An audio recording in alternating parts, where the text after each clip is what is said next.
Why Gas Smells. New London, 1937. A gas service animated history special.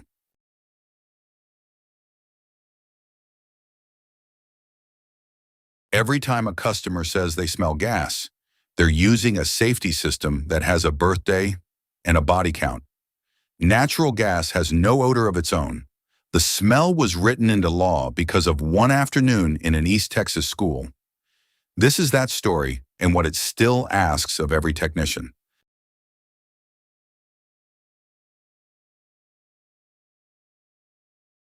New London, Texas, sat on top of the East Texas oilfield, one of the richest in the world, and its consolidated school was the pride of the district, a big modern building, students from across the oil patch.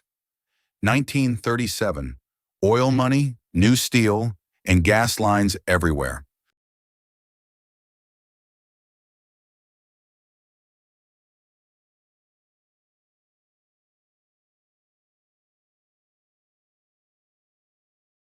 To save money, a common practice then, the school had tapped untreated residue gas from the Parade Gasoline Company's oilfield line.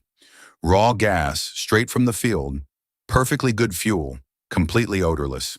Somewhere under the building, a faulty connection let it escape, and the enclosed crawl space beneath the school quietly filled.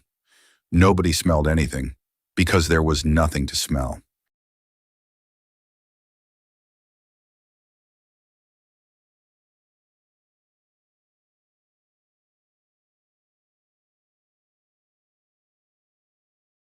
March 18th, 1937, a little after 3 in the afternoon, minutes before dismissal.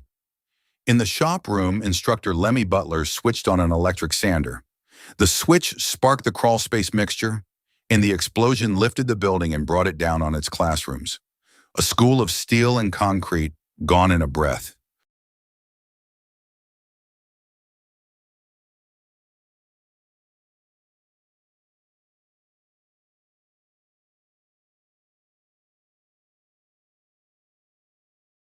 The toll was almost beyond counting.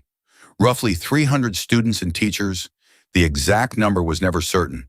It remains the deadliest school disaster in American history. Among the reporters who rushed in was a 20-year-old wire serviceman named Walter Cronkite on one of his first major stories. He said later that no war story he ever covered surpassed it.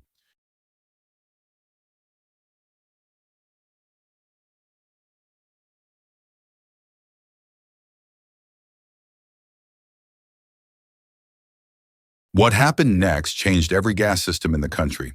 Within weeks, the Texas legislature passed the nation's first law requiring that commercial natural gas be odorized, given a smell strong enough to warn. The Texas Railroad Commission was enforcing it by that summer. Other states followed, and today the rule is federal. Gas in distribution must be detectable by an ordinary nose at 1/5 of its lower explosive limit, long before it can burn. The rotten egg smell is that law working.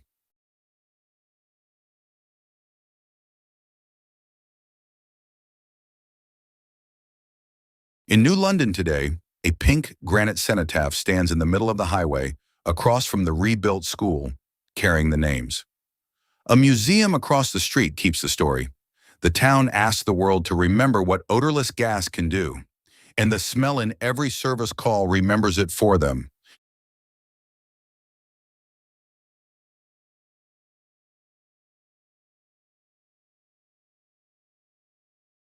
For a technician, New London is not just history, it's the founding case of your trade's first alarm system, and it has a modern chapter.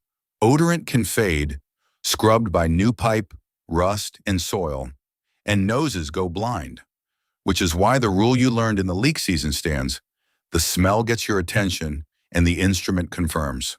Honor the system by never trusting it alone.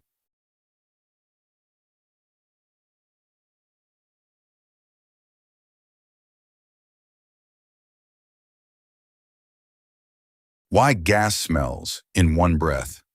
New London, March 18th, 1937. Odorless residue gas, a crawl space, a spark, the deadliest school disaster in American history. Weeks later, Texas wrote the smell into law. Today it's federal, 1/5 of the explosive limit. Every whiff of mercaptan is a memorial that works. Treat it that way.